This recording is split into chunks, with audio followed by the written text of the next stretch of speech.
Hi everyone! So ito yung Blow Lake Rotorua. So kung hindi pa kayo nakapunta dito, this is the best place to visit. Is one of the top 10 visited place in New Zealand. Oh, nice kayo.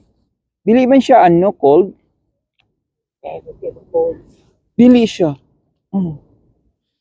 Kung nakadalang ko, kuan musugmaw jud ko. Oh, ganahan jud ko mga dito.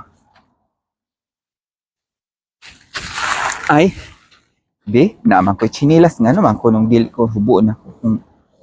Kuan be, hubuon ni natong atong sapatos bitbiton. Kay nga naman kuno ba sa may magbuot.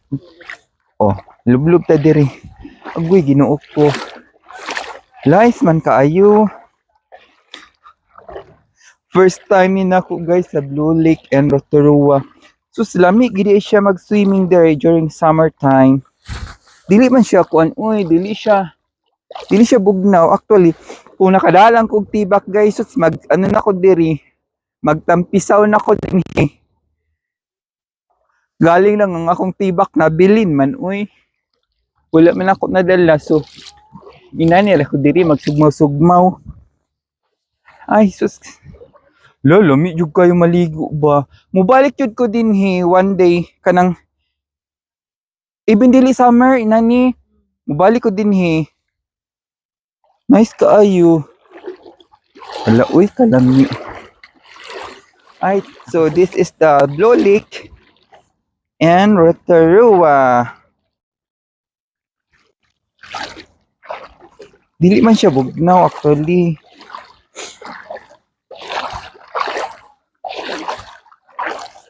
So this is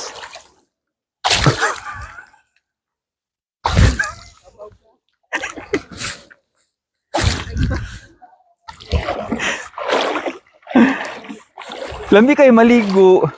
Everyone, good morning. So dito ako ngayon sa Queero Park and Rotorua. So kahit umuulan, tuloy-tuloy ang gala. So punta tayo dito sa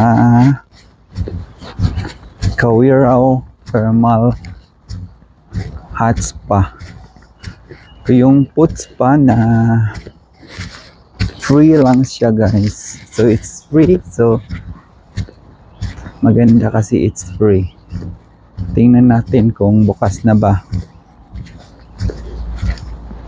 So ito lang talagang kagandahan dito. Pwede kayong mag-barbecue dito kung meron kayong dalang food. But I don't know how to operate in this one. So ito yung kagandahan dito. Hindi ko alam kung magbabayad dito. So dito tayo sa Queero Hot Spa.